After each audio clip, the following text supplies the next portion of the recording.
Salut les amis! On se retrouve pour une nouvelle vidéo. Une vidéo mécanique dans le garage toujours, sur ma GSR 600. Au début je voulais pas, enfin j'ai même pas pensé à en faire une vidéo, mais au final je me suis dit que je vais en faire une vidéo. Donc pour vous expliquer, j'étais en train de changer mes plaquettes de frein avant, parce qu'elles étaient bien usées les anciennes. C'était encore les plaquettes d'origine. La moto elle a 28 000 km. Donc j'étais en train de changer, j'avais changé même mes plaquettes. Hop, nickel, je les remonte, je vais rouler, je fais, je sais pas, peut-être 200 km, enfin un peu moins, 100 km. Et je vois que la roue avant est freinée, ça fait un couinement. Dès que je roule, en fait, ça fait un couinement. Donc la plaquette frottait le disque, clairement. Je me suis dit, c'est bizarre. J'ai essayé de faire une purge maintes et maintes fois au niveau de l'étrier, enfin de l'étrier et du maître cylindre. Ça continuait toujours, ça le faisait toujours. J'ai cherché pas mal de trucs. J'ai repoussé bien les pistons. Enfin, je voyais pas trop d'où ça pouvait venir. En gros, les symptômes, c'était que suite au changement des plaquettes à l'avant, la roue ne tournait plus, les plaquettes frottaient contre le disque. Ça faisait un bruit, ça faisait clairement un sifflement. Voilà, ça tournait vraiment pas. Ou en tout cas pas comme ça devrait tourner de base. Et puis la peur c'était que ça abîme en plus les plaquettes toutes neuves, que ça les glace et que le disque soit abîmé aussi par la même occasion. Donc bah déjà j'en ai déduit que c'était au niveau de l'étrier droit parce que j'ai fait les tests. Par exemple là si on l'enlève, hop, alors là ça tourne parce que j'ai déjà enlevé les plaquettes au niveau de l'étrier droit. Je vous ai dit hein. J'ai commencé à faire les travaux et je me suis dit bah c'est bien quand même de filmer. Donc il n'y a plus les plaquettes. Et là si on tourne, bah, la roue elle tourne nickel. Donc déjà l'étrier gauche il est parfait, c'est pas de lui que vient le problème. Ce qui s'est passé en fait c'est que quand je change les plaquettes, forcément je repousse les pistons là. Là ils sont repoussés, on peut voir que lui c'est la cause du problème en l'occurrence parce qu'il est pas dans sa gorge. Ouais, je disais, je sais pas si on voit bien, regardez le joint là, il est carrément sorti de son logement, le joint de piston. Donc ce qui s'est passé en fait, c'est tout simplement que bah, en repoussant les étriers, c'est des étriers qui quand même datent de 2009, ils sont assez vieux. En repoussant les étriers, les joints ont pas trop apprécié. Ils sont, je pense, sortis de leur logement, bah du coup c'est le cas ici, ils sont sortis de leur logement, et forcément le piston il rentre plus... il rentre plus dans l'étrier et la plaquette est constamment collée au disque. Ce qui fait que ça frotte. Et donc du coup c'est pas bon du tout parce que la plaquette va s'user tout de suite. Là je vais même risquer de les glacer vu qu'elles sont neuves, le disque aussi. La roue tourne mal, enfin il n'y a rien de bon dans tout ça quoi. Donc ce qu'on va faire pour que ça rentre dans l'ordre, c'est qu'on va changer, je vais changer les joints d'étrier. Donc là j'ai des joints tout neufs d'étrier. C'est des étriers 4 pistons. Donc je vais les changer. Je remets les plaquettes et puis sur le papier, en tout cas après on sait jamais encore une fois dans le bricolage, dans la mécanique, mais sur le papier c'est censé être bon.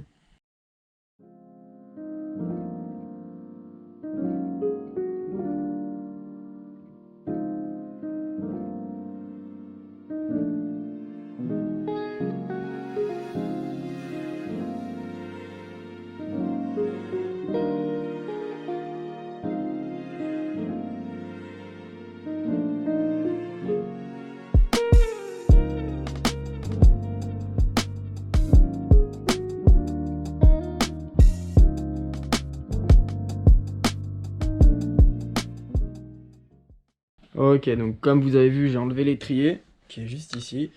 J'ai mis la durite dans pour éviter de perdre tout le liquide, j'ai mis dans le récipient de liquide. Et malheureusement, je serais obligé de tout repurger parce que, idéalement, il faudrait que la durite soit plus haut que le maître cylindre pour pas que tout se vide. Alors là, elle est déjà branchée, enfin, je peux pas la mettre plus haut que le maître cylindre. Donc, bah, obligatoirement... physiquement, si on parle physiquement parlant, genre c'est obligé que bah, l'huile, le liquide en tout cas soit tiré vers le bas. Donc bah, je serais obligé de repurger. Ok, ouais, donc j'ai mis un chiffon pour éviter que ça coule partout. On voit bien là en plus le joint. Hop. Ouais, il est bien sorti. À ce niveau-là, là. Il est bien sorti. Donc je vais changer tous les joints forcément, même si les autres sont encore bons, ça se change par étrier, donc tous les joints. Ce que je vais faire, c'est que je vais le désassembler. Donc il y a des vis ici là pour le séparer en deux, pour l'ouvrir en deux. Celui-là sur celui-là, c'est possible. Comme ça sera beaucoup plus facile après pour changer les pistons.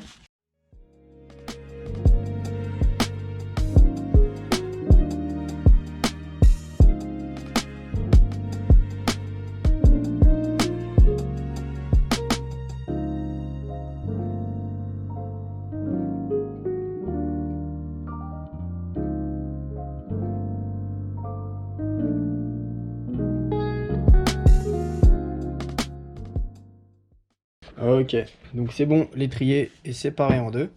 Là, l'idée, ça va être d'enlever les pistons. Et donc, pour ça, en fait, il faut venir souffler. Normalement, ça marche. Là, je vais essayer, voir si ça marche sur ceux-là.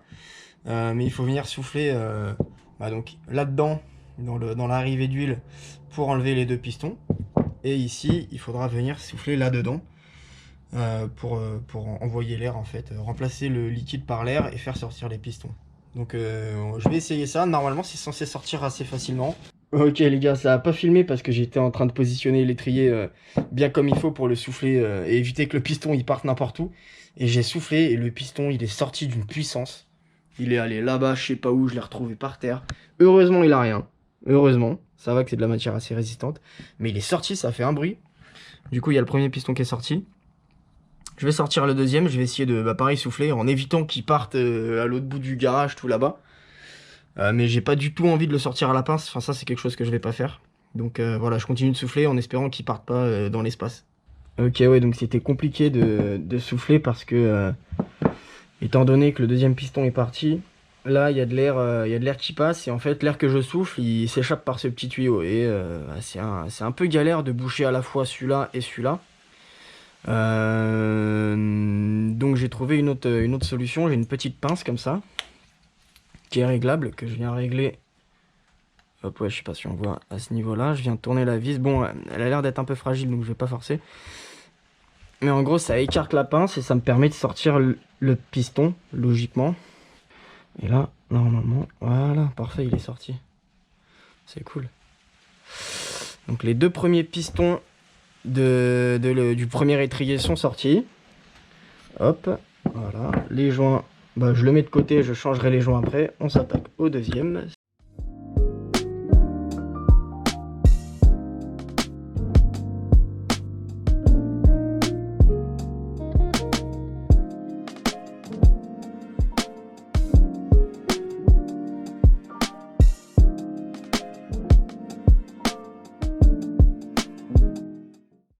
Ok, donc c'est bon, les 4 pistons sont retirés. Lui, c'est celui qui était bloqué, là, qui revenait pas. Je vais bien les nettoyer. Je vais les poncer au papier de verre fin à l'eau. Ils seront nickel, mais effectivement, il était un peu... Il y avait quelques traces, quoi. C'est superflu, hein, ça part, mais voilà. Donc on est bon, les joints, bon bah les autres joints, forcément, ils étaient bons. Mais je vais quand même les... Bah forcément, on est là pour ça, je vais les changer du coup. Donc je retire les joints. Je nettoie au nettoyant frein les deux étriers, enfin les deux parties. Je ponce les pistons. Hop, je remets les joints et je rassemble le tout. Hein.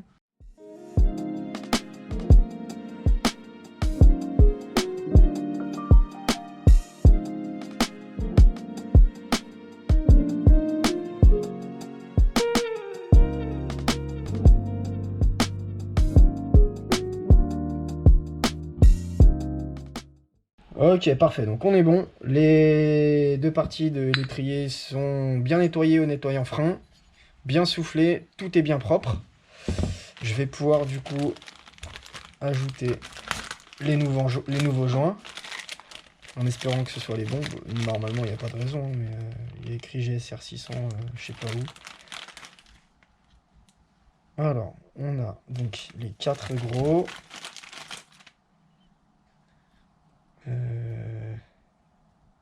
Ils en ont mis un de plus à chaque fois, ok. Les 4 gros. Les 4 petits. Plus celui en rab, ok, ils sont mignons, pourquoi pas. Et donc, il suffit de les mettre dans leur logement.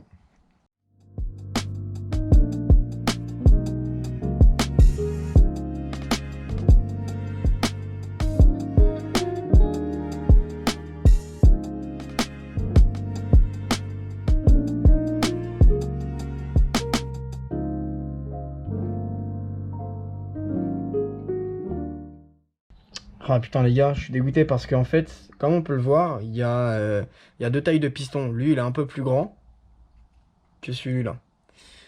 Et comme par hasard, dans le kit, en fait, il donne uniquement des joints, des grands joints. Il donne pas les petits pour les petits pistons. Comme un con, je l'ai déjà ouvert, etc. Donc je peux pas le renvoyer. Donc ce que je vais faire, c'est pas grave. En fait, celui qui était usé, de toute façon, c'est celui-là, c'est le grand. Donc ça tombe bien, ils sont neufs. Je vais changer les grands Je vais remettre les anciens, les petits. J'espère que ça va pas fuir. Si j'avais su, je les aurais même pas retirés. Là, je les ai retirés, fait chier. Bon, après, ils fuyaient pas, ils revenaient bien. Donc, sur le papier, ils sont bien. Mais c'est jamais bon de démonter un joint pour le remettre. Mais là, j'ai pas le choix. Donc, ce que je vais faire, c'est que je remets les deux grands neufs. Ok, très bien. Je remets les anciens au niveau des petits.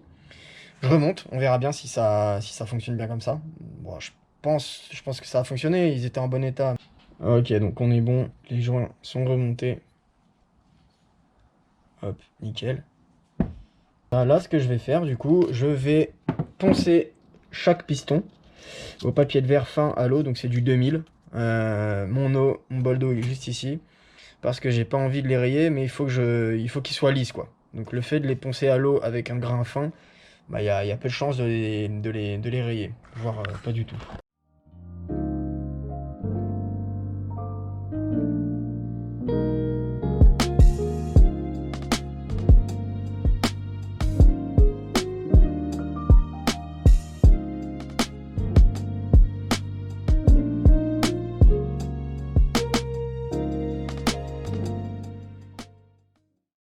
Ok, donc les étriers ils sont ici, il y a les joints, c'est nickel. Les pistons du coup ils sont nettoyés, je les ai nettoyés, ils sont nickel, ils sont bien lisses, il n'y a pas d'impureté. Ils sont soufflés aussi, donc tout est parfait. Ce qu'il faut faire du coup maintenant, c'est remettre les pistons dans l'étrier. C'est une étape un peu importante parce qu'il faut surtout pas abîmer les joints qu'on vient de poser. Il faut bien les mettre, qu'ils soient bien en place, etc. Donc moi je trouve que c'est important. En plus, nous, on a deux anciens joints à ce niveau-là, sur les petits pistons. Alors, des joints qui étaient encore en bon état, mais c'est des joints qui ont été démontés, donc il faut faire encore plus attention. Donc, ce que je vais faire, c'est que je vais mettre un peu de liquide de frein sur les pistons, surtout pas de graisse ou quoi, parce que du coup, ça risque de se mélanger au liquide de frein et c'est super mauvais. Donc, je vais mettre un peu de liquide de frein dessus pour les mouiller un peu, que ce soit un peu plus simple à insérer. Et c'est parti, hein, let's go.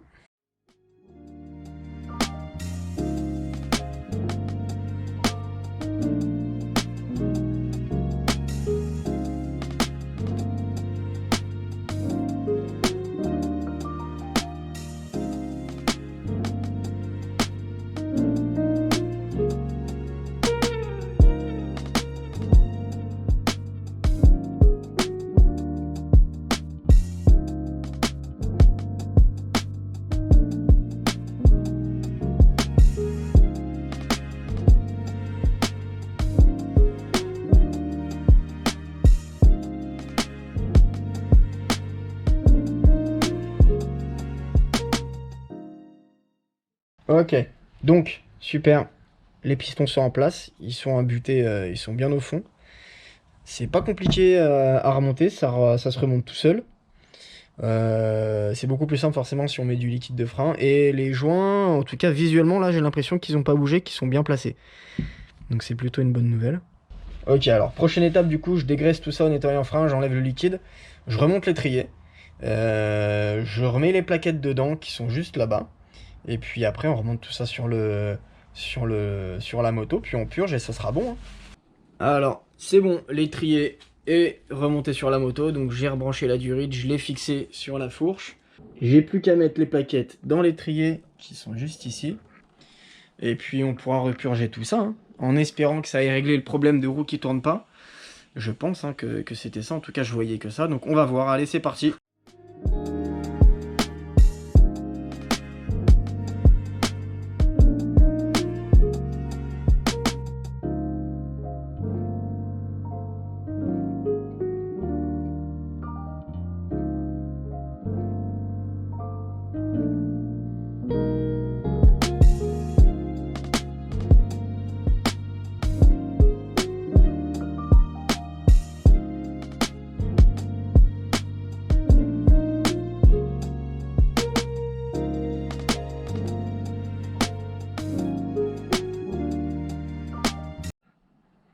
Ok, donc je me suis mis en mode purge à l'ancienne. Faudrait que j'achète un purgeur automatique un jour, ça serait pas mal, je pense. Mais voilà, donc on est bon, je purge tout ça. Je vais essayer la moto, puis j'espère que ça aura résolu le problème. Ok, bah écoutez, j'ai démonté c'est parfait, il n'y a pas de fuite. La roue tourne vraiment super bien. Hop là. Donc c'est une fin de vidéo les amis, j'espère que vous aurez apprécié. Bon, c'est une petite vidéo, je me suis dit que ça pouvait être pas mal de vous partager ça tant qu'à faire, ça me coûte rien, donc voilà, j'espère que vous avez apprécié. Restez branchés comme d'habitude, il y a des petites vidéos qui arrivent aussi, mécanique ou même des vidéos roulage. Donc voilà, un peu au feeling en fonction de ce que j'ai envie de faire. Restez branchés en tout cas. Sur ce, je vous dis à très bientôt.